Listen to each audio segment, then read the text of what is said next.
I don't want to give it any more fuel. Yeah, We're going to sit around and lock the doors and make Paul watch several episodes of the Chappelle Show. Chappelle Show. I'm in. Chappelle Show.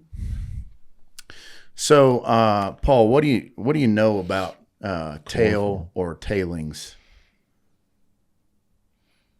Metallurgy. That was one of the things I learned during this season. Well, let's see. Let's see. Yeah, because do tell. This is what I'm thinking. Great white wonder. This is what I'm thinking it is. Okay, let's see. You test me on my knowledge here. But you're mining for one thing, and you find something else, and you follow it, and you go, there's another product here that we're going to mine out of this. That's a secondary product. Well, in the mining process, right? Well, we're lucky on this episode of Misfits Social Podcast. We've got an expert who's going to say more than likely that is incorrect. I saw him shaking his head, which was really distracting me. While I'm giving my definition, he's like, that's not right. That's not right. I would not say expert, but I appreciate the compliment. So Joseph, it's good to have you on, buddy. Joseph is in his final semester at Colorado School of Mines. And just give us a little bit of background of what you're doing right now, and then we'll just do some deep dives, and we'll figure out if Paul was right on finding some tail. No, we don't need to find out. He wasn't. He learned what a sow was. Yeah, well. Back to Joseph. Yeah. I bet you know what a sow is. I don't know what a sow is. Yeah.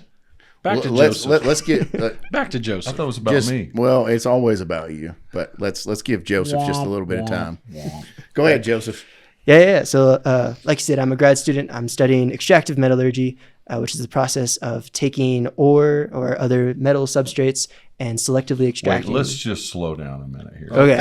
That was way too fast. Wait, we talked about. You just said extractive metallurgy. What was the that was just buzz right on. What was the Canuter valve thing from the Marsal vein to the dual rotating Marsal veins? Yeah, that's what it feels like. Diesel so, fitter. Paul, he's going to say a lot of things in about 2 or 3 minutes that you're going to have no idea what it is, and you cannot interrupt. Right. Okay. We just need you to commit. No, that was extractive metallurgy. Let's keep that. So here's the deal: for every interruption, put a note in that one. For every interruption, it's a minute of hand holding with Royce. That's right. Begin. We've got 5 minutes already stored up. We'll bank that. Listen, I just want to say a word so we can turn it to Joseph. Vow of silence. Okay. Vow All right. of silence. Back to you, Joseph. Yeah. So like I was saying, like he said. You can't do it. Extractive metallurgy is the process of selectively extracting a target metal from any substrate. So that's often ore, or it can be like a product that's already been made and is trying to be recycled. So that's kind of what I've been studying, and the focus of my research has been a lot on different aspects of the copper process. Okay. So I started off with how do we leach copper from this ore called chalcopyrite. Chalcopyrite is known for being really hard to get the copper out of because it's bonded with a lot of iron and sulfur, and that makes the bonds very strong. And so you need a lot of temperature and a lot of pressure in order to get it out usually. But my research has been focused on how do we get it out in a energy efficient process. Awesome. And then I've also moved on. Yeah, it's fun. I've moved on from that into recycling e-waste. A big thing there is like, how do we get gold out of all the electronics that people are just throwing away? Give us just a working definition. I think we can You just assume interrupted. it. But anyways, I knew that was coming. I knew that was coming. I thought Listen. there was a moratorium on this. wait. Just You for you. interrupted me, I interrupted assuming the I interrupter. was interrupting. E-waste. Give us just a working definition. I think we can kind of assume, but how would you define e-waste? E-waste is short for electronic waste. So it's anything from your iPhone to a computer board to the actual computer itself, anything that's considered electronic. That's the working definition. That covers a lot of stuff, like you can imagine. And especially in today's society, over 50 million tons of e-waste is produced worldwide. Wow. And we just see that number increasing and increasing. Yeah. Wow. Yeah. So there's a lot of potential here of like, what can we get out of all this trash that people are just throwing away? Yeah. Incredible. Well, that's near and dear to a lot of what we talk about on the pod because of me being in recycling with tungsten. When you're talking about the recycling of e-waste, it seems like the focus is not really there in terms of the public. I don't think they really understand how critical that is. Is that a fair statement? Yeah, for sure. I think a lot of people can say, oh, I'm very pro recycling. And they'll think of like aluminum cans or plastic water bottles. And they're like, I want to help the environment that way.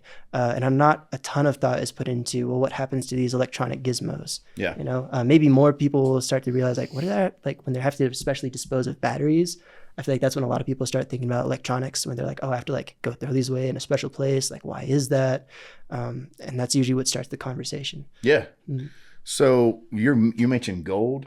Yeah. And that's used in electronics. That's pretty crazy. Yeah. If you open up, I mean, if I say the word like circuit board to you, most people think of like a light green board with like gold kind of like stripes going in weird patterns, right?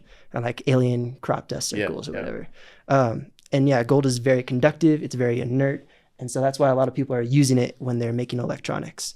And so I have some stats on that too of the average, you can call it grade concentration of gold in like an iPhone that you have is like 300 grams per ton. And compare that to the average concentration or grade of like a really good gold ore is about 5 grams per ton. So that's 60 times as large. 60 times? Yes. In your typical phone? Yes, in your phone. All right. Than what you would find in a pretty good... In like a high grade, super valuable gold ore deposit. That's staggering. Wow. Yeah. So say that one. So getting ready to melt it's down some advantageous, right? It's major e-waste. So in our hand, the phone that we hold, say the number one more time. 300 grams per ton. 300 grams of gold per ton in the phone. Yes. And if we're holding, what would that gold equivalent in ore look like? I mean, it'd be 60 times as much. So imagine 60 iPhones of gold or like rock versus just your one phone. Holy crap. Yeah. And so unbelievable. So 6,000 phones is about 1 metric ton. And so we can start doing calculations there and find that there's about 6,000 phones is a metric ton. Is about a metric ton of gold. Or just weight. Phone. Have you bought that many since 2008? No. How many ounces are in a ton? Somebody do that math real quick. I don't know. There's 2,000. There's 2,000 pounds in a ton, and there's 16 ounce. Yeah, 2,000 times 16. Yeah, 2,000. 32,000. What is it? 32,000. 32,000 times 3,000, or 20. What's 32,000 times 2,500? Oh. No, yeah. Hey, I got math in Silsbee, Texas. Yeah. What do you think I am, man? The number? 32,000, or what was the top number? 32,000 times 2,500. What was the 2,500 represent? That's how much gold is worth per ounce. Oh. It's actually even more now. Yeah. It's like 3,300 right now. Yeah. It's been going up. So if you go conservative, 2,500, 80 million. So in 6,000, we started with 6,000 iPhones. 6,000 iPhones. Yeah. Wow. Yeah. So that's how much money is just in 1 ton. And there's about get into that. 800,000 metric tons of phones that are basically, the official term is retired. Like they're broken, destroyed, thrown away, whatever. Adam, can you, while you're back there, can you type up an employment contract for Joseph? Yes. I think we've got a new. Dude, I think there's a chance we got a new business venture. He is graduating in December, so Just walk around neighborhood, get this red wagon. Get this guy on lockdown. And while you're writing it up, I want to be his executive assistant. And that's just the gold in iPhones. Like there's also palladium, there's silver, there's copper, and all that has significant value too, right? Yeah, and I looked it up, and I think the copper grade was 100 kilograms per ton, which is huge. So yeah, if we can, the hardest part though is how do you collect all of those iPhones? Like you're saying, are we walking around with a red wagon? Are we doing drives? Like how do we get these products that people have? Because usually you just throw them away in the trash, right? Or maybe you stick them in Church a drawer. fundraisers. There we go. Yeah. Oh my god. So that's the first problem. Oh my god. Like this podcast was going so well. Yeah. I'm having a lot of fun on this one. Eli Gemstone showed up. Eli Gemstone. Baby Billy. Baby Billy. Wow. So Baby Billy okay. Bible bunkers. What other so when we're talking circuit boards, I mean, there's a circuit board in the TV that's right here beside us. Mm-hmm. Would that have gold in it too, or are there only certain kinds of circuit boards that would have gold on them? Most of them will have a little bit of gold in them. Okay. So at a TV, especially a modern TV, might have a little bit of gold in it, but not a ton. Okay. The two big money makers that I've seen are phones are a big one because everyone's trying to concentrate a really high value. You're trying to make it as small as possible, but also run as like efficiently as possible and as powerful as possible. And that usually requires a lot more rare materials, right? Okay. But in a TV, you have so much space that you can afford not to use gold because you can just have a lot more copper and stuff like that. So a side note question along this line, I always wondered, there's value. They want you to trade in phones sometimes or turn in your old phone. I wonder, like, where's the value in that? But is that it's the raw materials. Have these manufacturers or phone dealers tapped into that reality? They know what's in it. Exactly. Yeah, they know what's in it, and then also I think in some cases they might just like take your phone and they'll be like, oh, it's not as broken as the person thinks. Like we can just tweak this, and it's good. But yes. Besides that, just the raw value of the materials in there, that's probably what's worth a lot of the trade-in value. So in your research, have any of them started tapping into how to extract that? Or, is that going on to some degree to your knowledge? To some degree to my knowledge. My work has been in PCBs, which is printed circuit boards. That's like the classic, like I said, like light green, some metal on the top. You kind of see... the metal is really accessible there, and it's not as complicated as an iPhone. So my research has been, more on printed circuit boards, but I'm sure there is research going into the iPhones. I've heard of people trying to recycle titanium and other stuff like that. That's some of the project proposals. So you were saying about e-waste, a lot of the e-waste is also the body, like the body of the phone or the body of the TV? No. That's all trash. That's plastic. You can make that super easily. That's actually the... So, I mean, that's not factored into the tonnage? Oh, that's factored into how much it weighs. Yes. Yes, that's what I was saying. Yeah. So, But the real value you're saying is in the precious metal. It's going to be in the precious metal, that circuit board usually. Yeah. Wow. So I mean, I guess. Sorry, Paul. Go ahead. Oh, mining dumps, basically. What did you call it? Something urban mining. Urban mining. Yeah. That's the new term everyone's throwing around. New byword. Yeah. Yeah. The I guess that point on when you trade your iPhone in, they could in one way, shape, or form be repurposing it because it's not as damaged or inoperable as the person who had it thought it was. But if they determine, hey, this is no good, then they would scrap it. Does that get into like disassembling the device to where you just want the circuit board? You don't want to just like send the device through a shredder and then try to do it that way. You want to get the circuit board. Yeah, so that's one of the other challenges that we have in this recycling process is that with the ore, all of the metals are kind of more or less evenly spread out throughout the body of the ore product, right? You crush it up, you grind it into a powder usually, so it's all evenly well mixed. With a concentrated product, you'll have, I know there's palladium in there, but the palladium is located in this very specific point.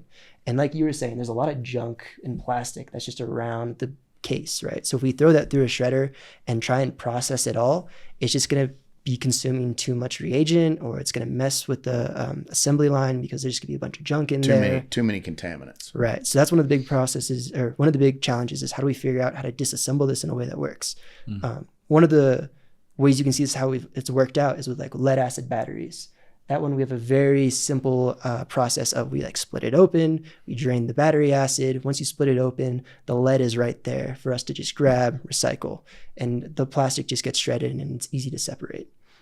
With iPhones, everything's so small that it's a lot harder to do that process, right? So that's one of the things that one of the reasons for my research is with printed circuit boards, there's a good amount of gold. Like I said, a lot more than a typical deposit, but there's also a ton more copper. The circuit board is like around 20% copper. So give a visual of the precious metals that are in a phone or in a typical circuit board. Would it be the size of the head of a pen, or what would be kind of like something that you could equate it to in size? It'd be more like the pin size. Yeah, for the very precious metals. For stuff like copper. Like the very tip of a writing pen. Exactly, yeah. For copper or aluminum, iron maybe, there might be more of that. It's going to be like a little bit larger, like maybe half the length of a pencil, right? That's in there. And that's going to be more like the cheaper stuff that is sometimes considered a trash material if you're trying to extract a precious or rare metal. It's not worth the effort. Yeah. So that was my research is how are we trying to get just the gold out? Because the classic way of extracting gold is using cyanide. And cyanide, Yeah, that's cyanide's one toxic. No You say that bueno. word, everyone's like, oh. It is easy. Once you know how it works, it's easy to make sure it's safe and to dispose of it. It's basically just keeping the pH high, above 9, preferably above 10, and then also just adding bleach at the end to turn it into cyanate. And that destroys it and makes it not harmless, but it's not going to turn into HCN and vaporize. So in your research, did you actually take a bunch of iPhones and do this and circuit boards? I mean, actually physically do it? Yeah, just circuit boards. Yeah. And what was that like? How many did you do? What did it turn out like? Yeah, I'm trying to remember the total amount of tests I did, but I would do about 20 grams per test, and I'd use about 200 grams of water, and then add a reagent in that I'm working on, or I'm not working on it. I got it from a company. We just mix that around, and you basically just time it, see how long it takes, take samples, and then measure how much gold and copper and all the It's other like you're stuff. panning for gold, you know? Exactly. It's modern panning. The That's what new it is. panning, yeah. Yeah. So and the reagent might be into some proprietary information, but just tell us what is when you're doing the chemical reaction like that, what's the reagent for? Why are you introducing that? What's going on? Paul's taking notes. Yeah. So the fancy term for it is it's called a lixiviant. And what a lixiviant is anything that you're adding in order to try and extract the metal, right? And so we have 2 main lixiviants in this compound. This isn't proprietary knowledge. It's on their website. If you go to EcoGoldX, you can look it up. They have exactly what the composition is. So that's all up there. And the whole thing is ferrocyanide, which has cyanide in it, sounds dangerous, but adding that iron actually makes it super safe. Okay. Very not toxic. It's not going to kill anything. It's actually really safe. We also have thiourea, which is more or less safe. It's a little bit more on the dangerous side. You kind of have to dispose of it, but it's still considered to be environmentally friendly. Yeah. I didn't quite understand that last word, but I think Royce may have had it this morning. I'm not sure. What was it? Thiourea. Yeah. Urea. Yeah. Thiourea. Something urea. That sounds like something you get after too much Taco Bell. I got a bad case of thiourea. Thiourea. Yeah. Woo! Yeah, I had a little bit of that. Yeah, I'm just glad we finally got to thiourea. I was really hoping we were going to talk you were about that. one. Let's take a deep dive on that. You had thiourea. this in your notes. The Lexan, like I'm going to mess it up. I was going to the Lexians or whatever. I was like, yeah, finally we got to the good stuff. No worries. Yeah, but it's really cool the way those two interact. This is like me geeking out a bit. But the ferrocyanide does a substitution reaction where it swaps the iron for the gold, right? Oh, And so that releases an iron ion into solution. And then the thiourea, in order to extract gold, needs an iron ion to oxidize the gold and change it into a different type of ion so that the thiourea can bond to it. Is it If I was in a oxidized? business meeting, I would just say what he said. What he said. It's kind of like, it takes the taco and translates it into stomach cramps. Yeah, that's right. Is that oxidation happening chemically? Yes, Okay. chemically. Yeah. All right. So- Because when I think about oxidation from my limited knowledge with tungsten, we have to oxidize that with heat. Or I'm not saying we have to. At least that's the Right, but that's still a chemical reaction, right? Because it's reacting with the oxygen outside in the atmosphere. okay. So All right. what's happening is the heat is providing the energy for the oxidation reaction to happen. Which if you just have, it's like having iron. If you have iron just sitting out, right, nothing's really going to happen to it. But if you get it wet, add some heat, the sun's just baking on it, that's what's going to actually cause the oxidation reaction to happen. Gotcha. So it's still, if you say chemical reaction, that usually means that 2 molecules are interacting, they're getting changed in some way, they're exchanging electrons, they're changing form or shape. That's what's kind of like a chemical reaction. Awesome. So say a guy just decides, I want to get 100 circuit boards, and I'm just going to go figure this out and take what he extracts from 100 boards and take it down and take it to someplace and exchange it for actually it monetizes. Where would he get? How long would it take him to make that viable? Well, the EcoGoldX, this is kind of the plug. The EcoGoldX can just be bought from their website, and they'll ship this powder that I'm testing, and you can use it yourself. It's really cool. And then you can look into something called the Merrill-Crowe process, which is basically you just get zinc powder and you throw it in there, and the gold ions will adsorb onto the zinc. And then you separate the zinc out. So you separate the solids from the liquids. You have the zinc powder that has a bunch of gold on it. And then you can just dissolve the gold. And then after that, you could try and either electrowin it yourself and kind of try and make a plate of solid gold. One thing I've been wanting to do is I have a bunch of this waste material that has a bunch of gold in it, and I want to try and electro deposit and like coat a ring or something with it, make a gold ring. So you can try and do that yourself, or you might be able to take it to a company and try and sell it as like a concentrate. Okay, so like $3,000 an ounce, did you say, or what is it? $330. Yeah, it's up to, it's way up above 25. Okay, so how long would it? I mean, like how much material would you have to go through in your estimation to get to an ounce? Let's say. Yeah, you will probably have to go through a lot. The material I was going with had a decent amount of gold plating on top. It's usually very thin because companies are they just want a very small protective surface that will help with conductivity. They're trying not to spend a ton of money, and they know that they probably are going to get this gold back, right? So you have to go through a lot, but I would say I went through about maybe a kilo of material, and I think I have enough to get about half an ounce.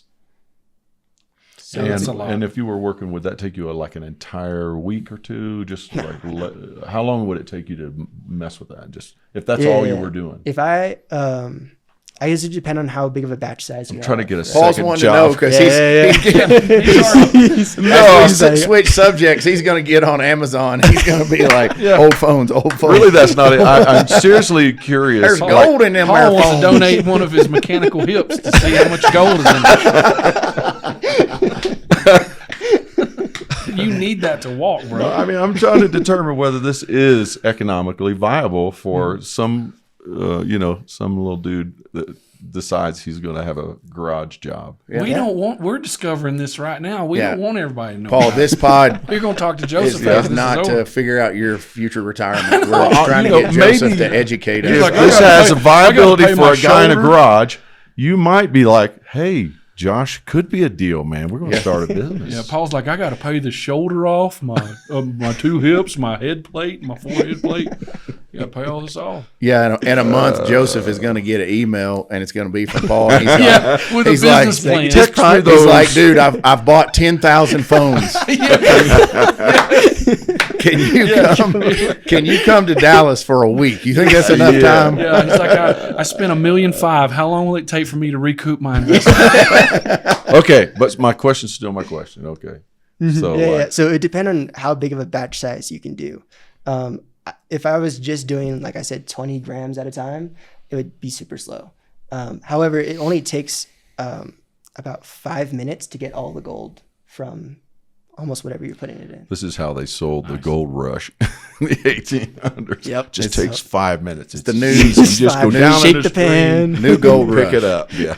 All right. Well, let's shift gears just a little bit. And we started the pod with a joke about tails and tailings. But tell us a little bit about what is a tailing, because that's also part of your thing that you're studying in your thesis, right? Yeah, that's my newest research project. It's kind of the thesis project that it's all been kind of culminating up to. I'm trying to take mine tailings, which is basically just a fancy word for mine waste. So what you're saying of like looking for another you found like a byproduct. It's not quite that. But however, a lot of companies are looking at their waste now and their tailings and being like, hey, maybe there is some stuff we can get out, especially with all the demand for rare earths now. So it's kind of interesting to watch how that happens. But the company I'm working for, the Morenci mine, they're trying to find a way to basically sell their waste as a construction material product. A lot of cement companies, what they'll do is they'll buy calcium carbonate, they'll add that to their cement, right? They'll burn it, and the carbon dioxide is released. And the government, especially right now, is kind of harshing on that, where they're like, okay, you're getting, carbon positive process, right? So they're trying to put in carbon taxes and make it a little tougher for those companies.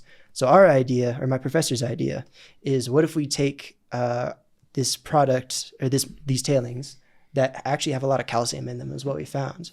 And then we put carbon dioxide in them using a very simple process.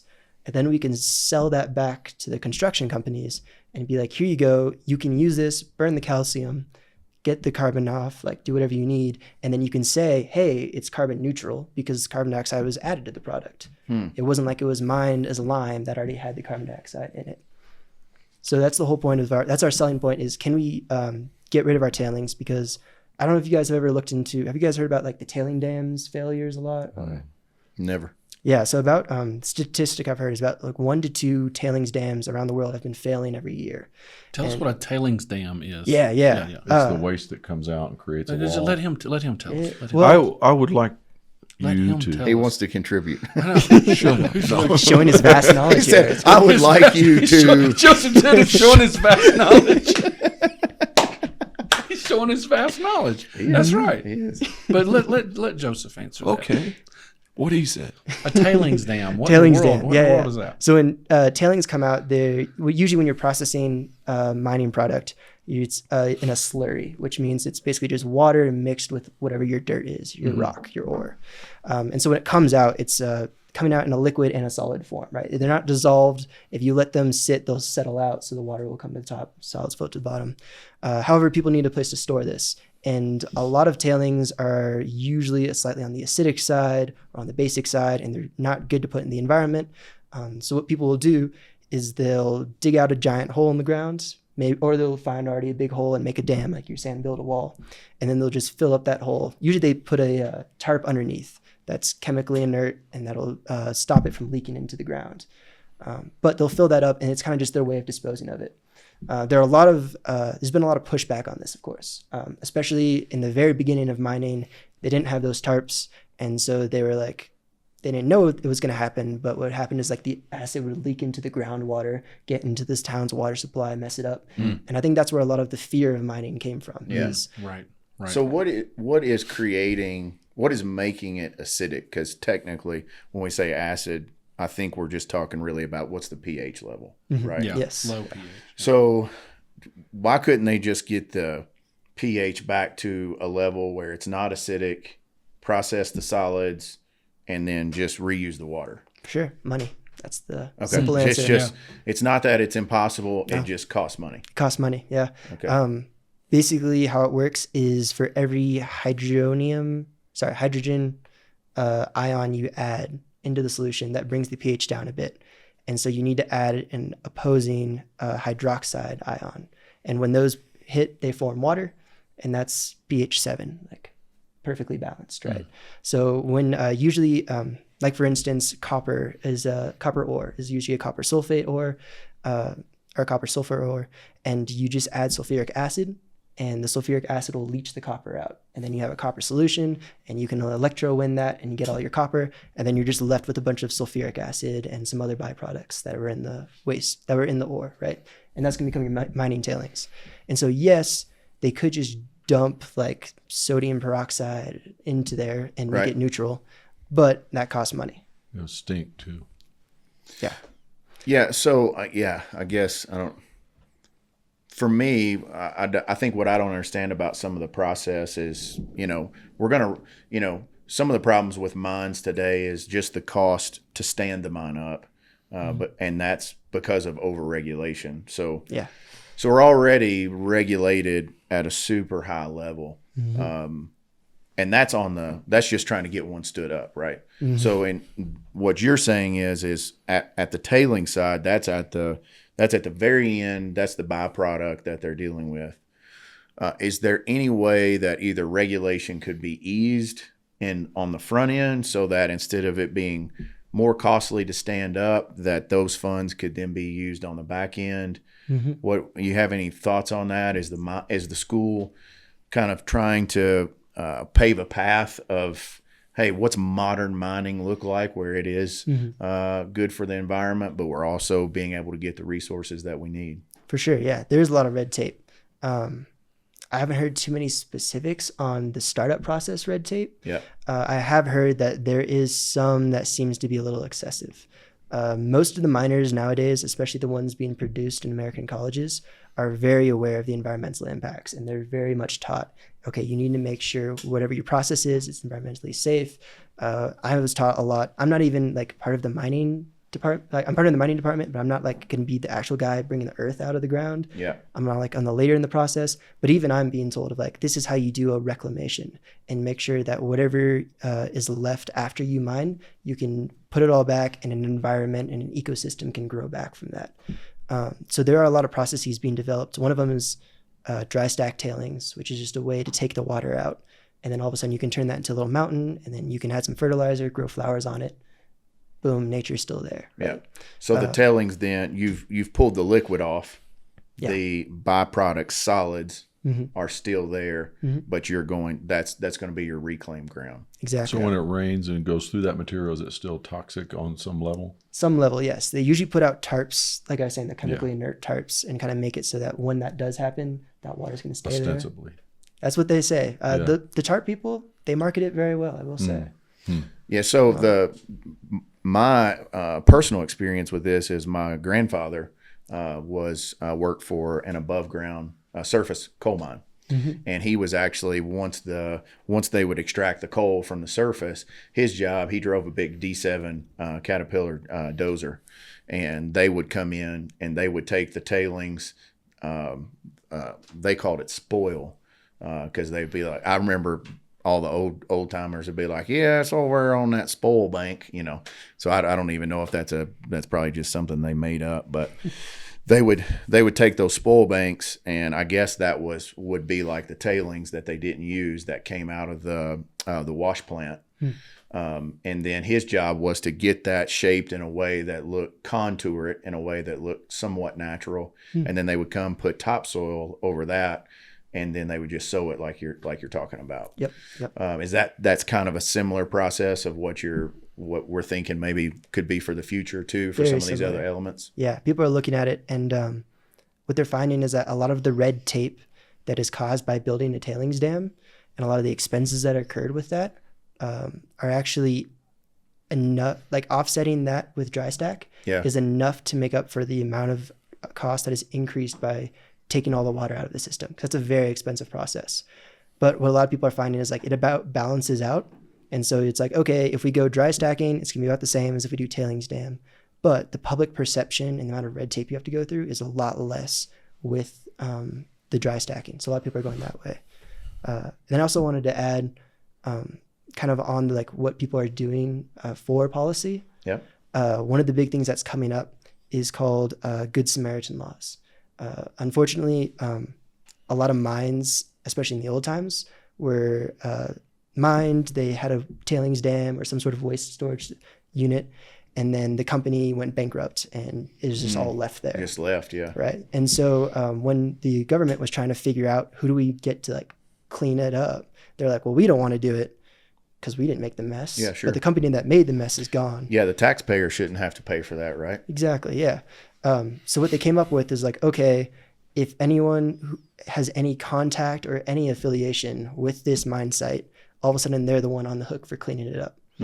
And so it became to the point where like we have some resources and some tailings that people want to clean up, or there are some tailings that I've heard that have valuable material still in them. But people are like, if we even go and like take a sample, that counts as like interfering and messing with it. Oh. And all of a sudden you're on the hook for cleaning it up. And you're saying that's the Good Samaritan law? No. That's what it is right now. Okay, that's what it is now. Yeah. The Good Samaritan's the new thing. The Good Samaritan law is if you're going to clean the mess up, Yeah. then if you're going to try and clean the mess up or investigate how, the government won't put you on the hook for it. Okay. Yeah. So it's helping a lot of mines being like, okay, like we can actually feel safe going into this, they call it brownfield. It means like it's already been mined. Brownfield mine site, and check it out. And we can check it out and look and see, okay, is this possible to clean up? Is there value here?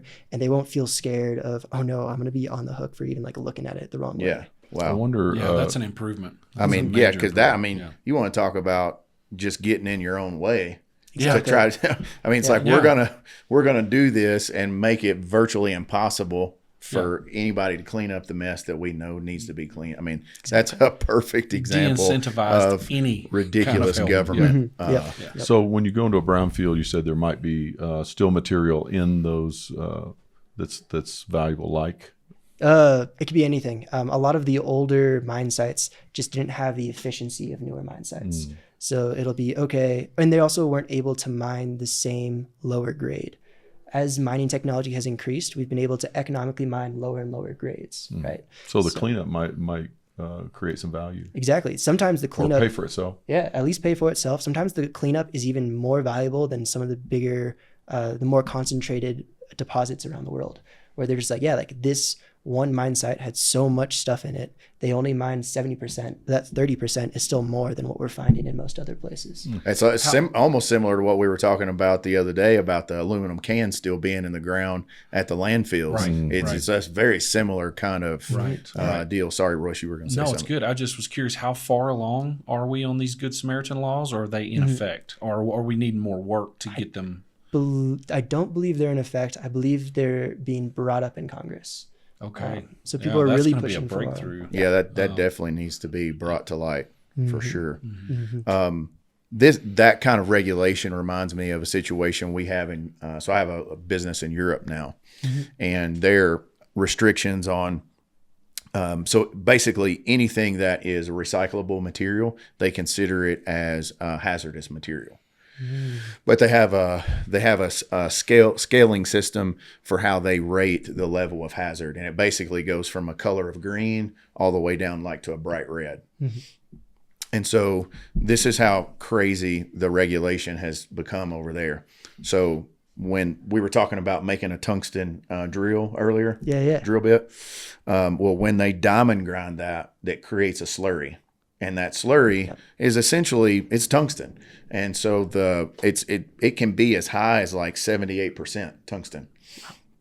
So they put this law in place several years ago that said, hey, if the byproduct is not part of the 100% proven process of making the part, then it has to go as hazardous waste. No matter if it has value, no matter if it's environmentally friendly, like they have this checklist. Well, somewhere along the way, someone said this is hazardous waste, which it's not. It checks all the marks that needs to be checked. So now this is really, really good raw material that we have in Europe, and we have to ship it from country to country as like red hazardous waste. If you're going to go from Germany to Austria, Austria has to give Germany permission for it to cross the border, and you can only have so much in transit at a time. And now they've went even further to say that a lot of tungsten carbide parts have cobalt in it. And now what they're trying to say is when you ship that part new, it's still got the same amount of cobalt in it. And there's no restriction on that. Now they're trying to throw another restriction on it that says if it has 0.01% of cobalt in it, it's like the most extreme hazardous waste. So it's just like this regulation stack on top of regulation stack on top of regulation stack. And all it's doing is slowing the ability to have a circular economy that is more green. It's just slowing it down. It's getting in the way. Well, the technology is here. The technology to fully recycle that stuff in a completely environmentally safe way has been there for 15 years. And they just keep adding regulation on top of it. And it's just, it's baffling as to why that happens. My only explanation is we have too many people writing regulations that aren't experts about it. And they just... I was going to say, what you said was 78% tungsten. Yep. What in there is considered hazardous? Is it the tungsten? Or it's the cobalt. The cobalt. Yeah. And so total cobalt in, like if you pick up a tungsten carbide bit, it's probably about 6 to 10%, depending on what they're trying to do from the performance level of the part. Because the cobalt, as you're a metallurgist, so you get all that. But it's a centered part. It's not in the air. So you're not going to get any kind of cobalt's a carcinogen, or it's listed as a carcinogen. There's debate on that on both sides. But when it's in its solid form, it's fine. Well, even when it's in a grinding swarf, it's still in a solid form, and especially if it's wet, it's not getting released into the air. You could argue that if the particle size is small enough, it could get down into your lungs and have some kind of reaction there. But when it's in a wet form, that's definitely not going to happen. So definitely if it's in a box or a crate or something like the chance for contaminant is like zero. Yeah, so it's regulated even down to the kind of container that you can ship it in. So it's just like this over-regulation. I'm glad you brought that up. So I feel like as people who are voting, we need to make sure that we can be environmentally conscious. Tunco's purpose statement is stewarding in the collective health of the planet and the people. So we want to be good stewards with that. But we're trying to build a circular economy, and we don't need government restrictions that prevent that unreasonably. And it sounds like that hopefully this Good Samaritan law will work its way through. Yes, I'm hoping so. Yeah, that's it. That's exciting. Let's shift gears again. Let's just talk about the Colorado School of Mines. Yeah. I think you ran some, you were running track or track and field. I did track and field and cross country. Yeah. Track and field and cross country. Yeah. All right. What was your favorite event that you would do from an athletics? I think my favorite event, it was definitely the 8K in cross country. The distance was a lot longer. In high school, I did the 5K, which is about 3 miles, and then 8K is about 5 miles. So the distance went up, but I don't know. For me, it's just the long distance is what feels good, right? Like I love being able to hold that steady, hard push for the entire time. And then on top of that, it was just the training for it I really liked. Going on super long runs where you're just like seeing 18 miles of wilderness is really fun. Oh, So- you went from California, like a low sea right. level to up here, right? Yeah. What's that? What was that like for you? That was brutal. Really? The altitude was brutal. It took me about 3 months to totally adjust. That's what I was going to be my next question. How did that though train you in such a way that when you went down to lower levels, did you find your speeds had increased? It's so nice. When I go down to lower He's just levels, the first 3 days, I just feel like I can run any pace and it's a jog. And I just take off and it's so nice. Yeah. But like when I came up here, it was 3 months of like the first 2 miles of every run would suck. And I'd just be like sucking wind until my body kind of got used to it. But then once I was adjusted, it feels great. Yeah. And where's your school? What's the elevation where you're training? I think we're just over a mile. Yeah. Okay. So it's pretty high. And also mine's is kind of like in a valley. So every run, you're either going up or down at any point in the run. We have Great training, yeah. It is. Coming from California, though, it was like, this is crazy. Was there anything special that you tried to do to increase your lung capacity, or was it just, hey, you just got to get out there and suck it up and grind it out? Yeah, I looked into some stuff. I've kind of dabbled with this thing called the Wim Hof method. I don't know if you guys have ever heard of it. Yeah? Yeah. Very cool. It is cool. I'm not totally sure if it worked for altitude adjustment. Yeah. But it was kind of cool to do and trying to see if that works. I've heard other people say, like, when you get up there, just go for like sprints. Like do like a couple miles super fast, and that kind of gets your lungs working over time. And it helps speed up that process of getting used to it. What is the Wim Hof method? You do mountaineering. What is your opinion of that stuff? Of what? Of what? Whatever that. Well, yeah, for that us method. in Washington, it's just get out and spend time at altitude. Yeah. Exerting at altitude, it just will build it. And when I'm building up for the season, I'll try to spend the night at 10,000 feet as much as I can. Like do training and then just spend time at 10. As much as I can, and I find that jump starts it.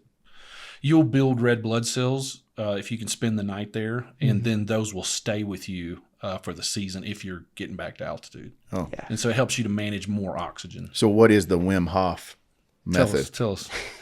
The Wim Hof method, it's kind of a training method that he uses, and he's known for like going in like super like polar waters, freezing His cold. mind over matter. Exactly, That's probably a yeah. little crude, but it's astounding. Yeah, and he'll just go under and like sit there for minutes. He can raise his core temperature.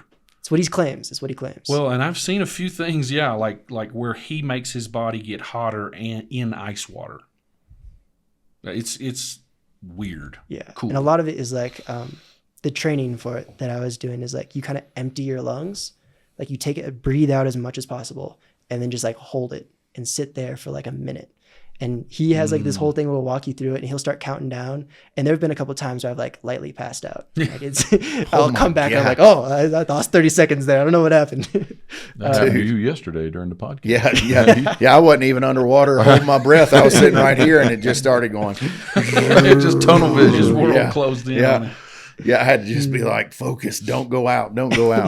Well, there's water out here, so I recommend after the pod's over, let's go get a thermometer, preferably a rectal thermometer, and we'll put Paul in the water and see if he can use the William Hoff. You guys just make sure to tell me what time so I know when not to be there. Yeah. So back to the school. In terms of, I think a lot of people have probably not heard of the Colorado School of Mines. Yeah. So just give us a little promo for, hey, what all do they offer? What's the specialty? Why would somebody look to go to the Colorado School of Mines? Located in beautiful Golden, Colorado. That's a good. That's I just one gotta right. throw that in That's there. one right Go there ahead, for sure. Joseph, yeah. Yeah, the location is amazing. It's beautiful there. Yeah, we're nestled in the mountains. Like there's empty wilderness you can just go exploring in if you want, or like 15 minutes away is Denver. So you kind of get the best of both worlds there. But as for the school itself, it's if you are into engineering or science, it's an amazing school. If you are not into that, don't come. It's not for you. No, Yeah. no. Yeah. Just don't even look the website. Yeah. Don't even drink Coors beer. Yeah, Oh, yeah. I'm sorry. Because that's located in Golden as well. For sure. I've swum.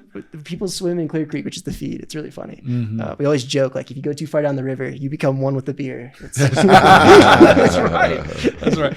We just stayed back in April at one of the RV parks there in Golden, and there was an event where they were floating like cardboard boats down the river. You were there for I E-Days. was there for what was that day? It's called Engineering Days. We call it E-Days. Yeah, It's so like we our saw holiday. everybody. Yeah, it was really cool. So was the school putting that on? Or? Yeah, this is a really fun part, especially if, like I said, you love engineering or science. But they work us really hard throughout the year, and then they give us this like 4-day weekend of just celebrations. And so they'll put on events of like concerts, comedians. The classic one, like you're talking about, is the cardboard boat race, where I have friends like this summer right now are like saving up cardboard for the spring when it happens. It was so much fun to Saving watch. up cardboard. Our RV was parked right there, so we were watching. I know you are. Yeah, it was so cool. It's so really cool. fun. But didn't know for sure what I was looking at. I just loved, you know what I mean. Did you get to see the fireworks as well? Some, yes, Yeah, that yeah. night. We have Yeah. students make their own fireworks. We have a fireworks club, and so they'll make their own fireworks and then launch them. And it's some of the loudest. You can get super close. We did that. And it's so loud. It's crazy. It's super fun. I need to send you some yellow tungsten oxide or blue tungsten oxide for your fireworks. For sure. Really impact your coloring. Oh yeah, Nice. that would be good. Yeah. That'd be good. And they'll have stuff of like, where there's like mining games where you kind of like pan for gold, mine rock, and they kind of make it a big thing and give Cobalt kids fireworks. That'd be good too. But yeah, it's basically just a party. We're kind of known for that weekend being like heavy drinkers. Yeah. Sponsored by Coors or You would think, but no. The biggest thing is called the Tour de Franzia, which is when you take like a thing of boxed wine and you form a team of 12 and there's like 4 houses and you run from house to house and you have to finish a box of wine at each house.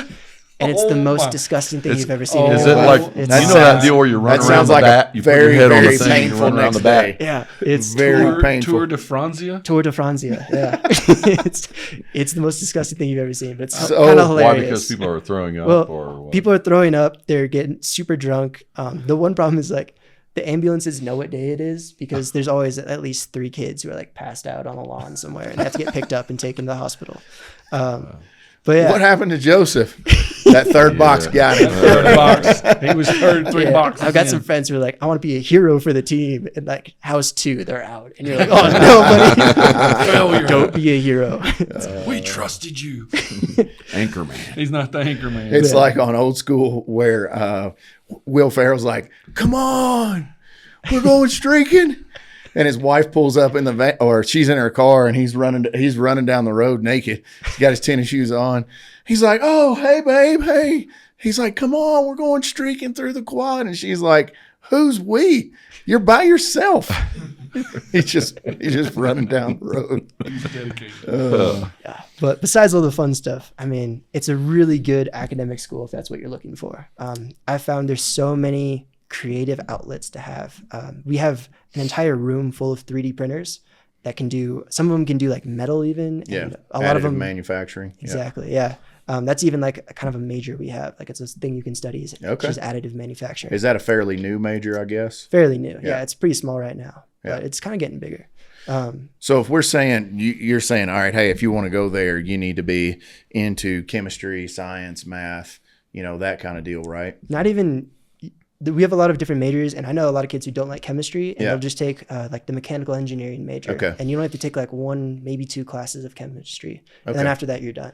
So you could be, if you're a student there, you might not be just, even though it's called the Colorado School of Mines, it could be like in the mechanical side, Yeah. not just the chemical side. Yeah, our mechanical engineering is actually like our biggest major we have. Like if you talk to a mines kid and you just take a shot in the dark and you say mechie, you're probably gonna be right like at least 40% of the time. Okay. Yeah. All right, cool. So we have a lot of different types of engineering: civil engineering, environmental engineering. We have some of the more sciences too, like you're saying, chemistry. We even have economics, which is, I've taken some economics classes and I've really appreciated them. They've been super cool. Especially I've taken one about like metals and minerals markets, and that one was super fascinating. So I think coming to mines is like, if you really want to explore your creative output and see like what you can build, what you can make, there's a ton of resources around the school like that'll just give money if you make something, and you can like bring it and show it off, and they'll have like competitions about it. And so I think it's a school that it very much applies to students who like to take the initiative and make stuff. Besides that, I have seen other students too who have come in and they've been very isolated and haven't really socialized or like tried to branch out and access those resources, and they usually don't prosper as well.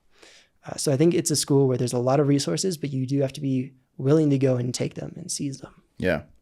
Well, that's awesome, man. It's been great to have you on the pod. Excellent. We Very want interesting. to make sure a couple things. Don't forget to sign the employment agreement before you leave. And I do want the connection to those I will. websites. Yeah, he the- needs Yeah. that. He Send me needs those that. links. And I Yeah. will be your personal assistant. Yeah. So, Yes. Yeah. So we didn't intend to start a company during the pod, but it sounds like maybe we Hey. did. so So we're in. yeah. Yeah. All right. Yeah, Paul's already bought like 4 metric tons of circuit boards. Yeah. Yeah. All right. So last thing, this is the Misfit Social Pod, and we have people mention anywhere from Putin to Jesus on who they think is a misfit and why they respect those people. So do you have anybody in your life? It could be Jesus or it could be someone else, Jimi Hendrix. Do you have anybody in your life that you've looked to that you're like, man, this guy kind of, or lady they kind of break the mold, but you really look up to them and have been somebody either you read about, knew, just could be anyone. Yeah, I was thinking about this question up here because I heard you ask it before. Oh, okay. I feel like my answer is a little bit more complicated in that I usually find inspiration from people in like very specific fields. So like my dad is a big inspiration in how he's like willing to share his faith and his beliefs in almost all aspects of his life, and how he doesn't really, it's not like he's trying to put it in people's face, but he's very much like welcoming them in. He starts the relationship first, then goes into that. But then also like my professor, Dr. Jaehan Lee, is a very big inspiration in like my academic field. Like the amount of work that he takes on and how he's able to still make time for everything. To me, it feels like, oh, like he's still on like a fringe, it's kind of a fringe major in our school, fringe department, kind of a thing in America that's almost like looked down upon. Yeah. But he's still like doing his work there and prospering and being a great example. Awesome, man. Fantastic. Well, it's been great to have you on, Joseph, and wish you all the best of luck, and stay in contact, man. We'll sure. keep everybody in the Misfit group up to date on what your success is and where your urban gold mine is at in the future. Yes. All right, everybody. This has been another episode of the Misfit Social Podcast. Love you, boys. Let's go.